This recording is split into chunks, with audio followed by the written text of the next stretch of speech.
Welcome back, everybody. Take a break with Stephen Shamus.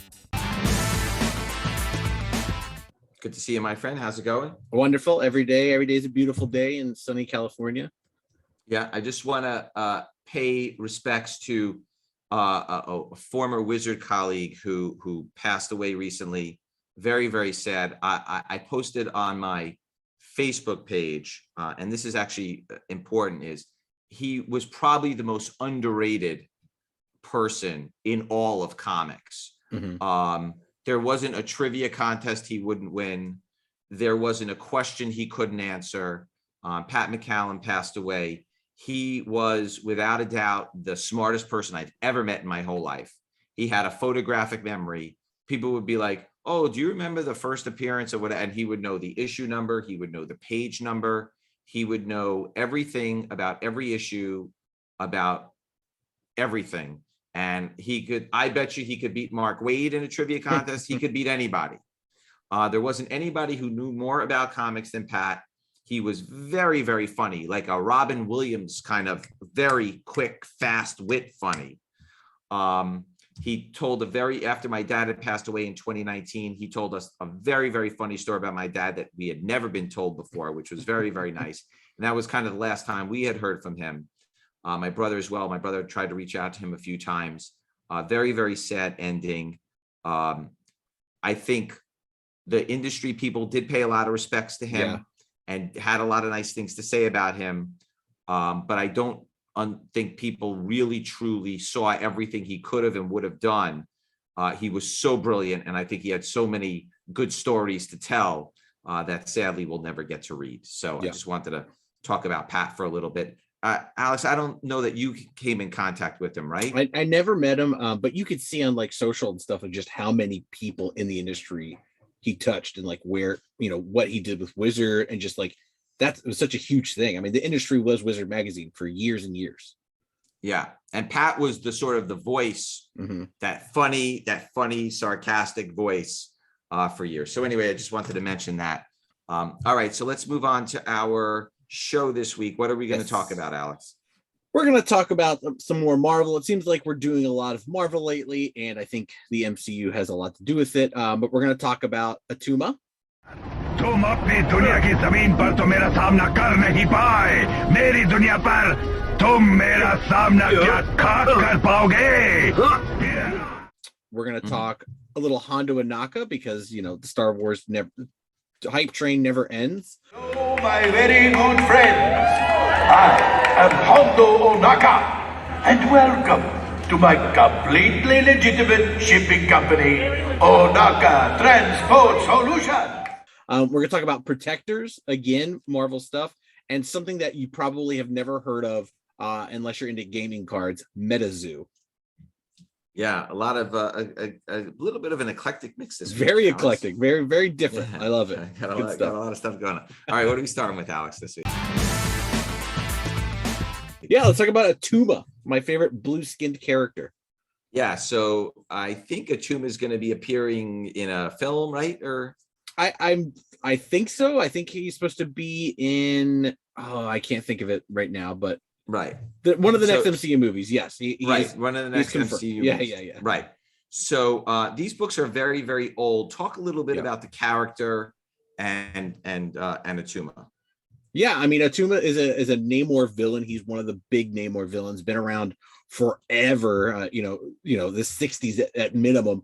And he's a Atlantean who is kind of a nomadic warrior Atlantean. He's a little bit stronger, a little bit tougher than the normal warriors or just Atlantean folk. But I mean, as if you talk about Submariner and like his villains, this is Attuma is one of the biggest. I think there was a huge event about him. I think it was like Atlantis Attacks. I think Attuma was the villain in that. That was a huge multi-comic crossover. Right. So the ones that we really need to talk about, there's two issues that we need to talk about. First is Fantastic Four number 33 from December of 1964. That's a very, very old issue, obviously, and that's the first appearance of Attuma, Submariner appearance and pinup, partial photo cover, Stan Lee story, Jack Kirby and Chick Stone cover and art. Right. Yeah. So Classic. The pops, the pops are very deceptive on this because obviously the book is from 1964. I mean, it's 58 years old at this point. There are 6 9.8s. Can you imagine what those are? 12 9.6s, 28 9.4s, 21 9.2s, 43 9.0s, 60 80.5s. That book sold for about $800 to $850 in a 7.5, Alex. That's so crazy. That's one of those. That's one of those classic books. All right, and then the second Attuma appearance that we need to look at is Submariner number 4 from August of 1968. There are 3 9.8s. There are 17 9.6s, 30 9.4s, 34 9.2s, 37 9.0s, and 31 8.5. So again, a very low pop, but the book is, again, it's 54 years old. It's about a $200 book in 8.0, 7.5, 8.0. Attuma appearance, Roy Thomas story, John Buscema and Frank Giacoia art with a John Buscema cover. So those are kind of the 2 Attuma books. I'm sure once we get closer to the film, you're going to start seeing some more, other more covers pop up, more newer series. Yep. Okay. All right. What do we got next, Alex? My favorite rascal, Hondo. Yeah, these books are climbing rapidly. The book is from 2018. It's only 4 years old. Why is Hondo going crazy, Alex? So this is a character that first appeared in the cartoons on the Clone Wars, and then he was a character in the Rebels cartoon series, and most recently he is one of the animatronics in the Galaxy's Edge Millennium Falcon ride, which means this is a character that is going to be around for a little bit longer, with the Ahsoka show, which is essentially your Rebels cartoon sequel TV show. You plan on seeing this character again. I think he's going to show up in live action, but again, he's an animatronic in Disneyland. He's not going anywhere. Literally, is that bolted to the ground. Why are these books so expensive? Fan favorite character. Maybe people thinking that he's going to show up in one of the TV shows, which would skyrocket the books.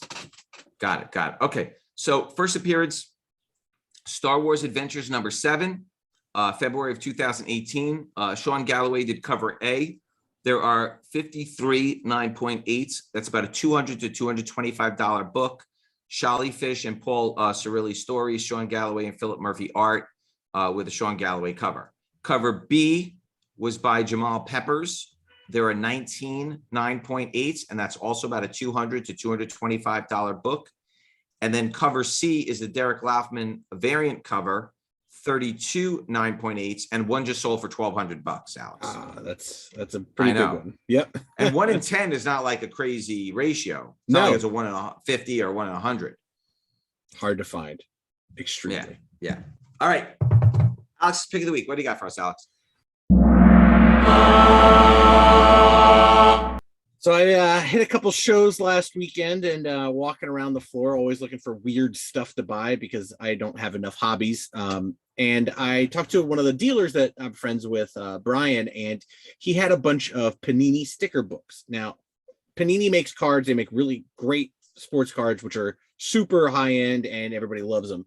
But one of the original things that I know Panini from was the sticker albums, which was, you'd buy an paper album that had squares in it, and you would buy sticker packs, and you would take the stickers, you put them in the book, and it would complete the book. 100%. They're great. Everybody, I mean, if you're a baby from the 80s, you definitely remember there was one for everything. What this guy had, which is interesting, he found some cases of it. And Panini is not an American company. It's an Italian company. But he found some cases and some back stock from the 80s and 90s of Panini stickers and albums that were never made here. So like there's a Police Academy cartoon one. There was I think there was like a Transformer one that wasn't the one that we had here, was different. And it's just interesting. So I started looking them up, and this is something that is a fun collectible, vintage collectible if you're into, nostalgia, because the sticker packs, people would go and rip them apart, put the stickers on them. You don't find complete boxes and albums anymore. And now that I started looking them up, and like the Police Academy album in a box of cards, that's $150. That's more than what they cost back then when they came out. This is definitely a vintage thing that is heating up. And so which one did you buy? Which one I did you haven't buy? bought it. No, I put stuff on hold. I said when I come back for C2, I didn't have enough room in my luggage, but I said for Oh, that's C2 funny. when I come back, he's going to bring me a couple boxes. Got it. Got it. Okay. Got it. Got it. All right. Very, very cool. All right. So what do we got next, Alex? Let's talk Protectors, a Marvel Yeah. super team you've probably never heard of. Yeah. I mean, I don't know if you've seen the prices. They're crazy. Yes. What is going on with the Protectors? I mean, it's crazy. Yeah, I think first anything that is a totally awesome Hulk or anything that is that that type, the kid Hulk, all that stuff is grab it. All the totally awesome Amadeus Cho, anything in Amadeus Cho, excuse me, I would grab. Like these are heating up. The Protectors is a super team made up of like Jimmy Woo, Miss Marvel, Silk, Shang-Chi. They were in Totally Awesome Hulk. They met in, they were doing like a it was like a meet and greet type thing in Manhattan. Of course, somebody attacks and these heroes are there, they get together and they save the day. And they decided they, we're a good team and a good fit and they all like each other. So Jimmy Woo is like, oh, let's make a team. We'll call ourselves the Protectors. We've already seen Shang-Chi, we know Jimmy Woo, and we know Miss Marvel's in the MCU. And we're pretty sure Silk or some type of Spider-Woman is going to be coming out soon as well. I mean, this is a book. If this becomes a super team, this book is going to fly off the shelf. I mean, it's already hot. Yeah, it's going to get already hotter. baked in. Okay. So Totally Awesome Hulk number 15. Yep. Which is a Stonehouse cover. March of 2017. There are 51 9.8s. That's about $120. Then there's the Giuseppe Camuncoli Story Thus Far variant. There are 5 9.8s. That's about a $300 book. It's $55 raw. Ooh. Raw. Okay. I'm going to tell you, I bet you can pick these books up at shows. I bet you not everybody. I think stores have these in their boxes. Yeah. Yep. Totally. All right. Mukesh Singh 1 in 15 variant cover. 28 9.8s. That's about a $725 book, $375 raw. That seems to be the most popular cover of all. The Rich Buckler 1 in 25 variant cover. There's only 2 9.8s. Those are about $70 raw. The pop is very, very low, but the Mukesh Singh cover is way, way, way hotter and way more expensive, even though it's 1 in 15. So that's something to take a look at. All right, what are we closing up with tonight, Alex? Your favorite TCG, MetaZoo. Yeah. So, by the way, the trading cards on the MetaZoo boxes are on fire. They're out of this world. Yes. So it just caught me recently, these comics, and they were produced by MetaZoo Games. Like, I don't even know how you got these. I think they're just promotional books. They're not a lot of there's everything from MetaZoo and the Cryptid Nation stuff. The earlier, no matter what it is just extremely rare. The cards, the promo packs, the comics. I mean, this stuff was just all promo stuff. It's all stuff that, to point towards the impossible. Yeah. Impossible to find. Okay. Yeah. So MetaZoo Cryptid Nation number 1, 2021 is the date. There's only 12 9.8s. They sell for $1,300 to $1,500, Alex. It's crazy. $1,300 to $1,500 for 9.8s. Only 1,000 made. Michael Waddell story, Pancho Alvarez cover. Then there was a second print, 0 pop, $35 to $40 raw, but it's limited to 5,000. So obviously the first print is 20% the rare. So I don't even know where you'd find these MetaZoo books. I had a very, very difficult time, like even trying to track them down anywhere. Yeah. So I have no idea where you're going to find these books, but it's tough. I mean, these are like, this was an independent card game, a la Pokemon, with characters that are like, the Mothman or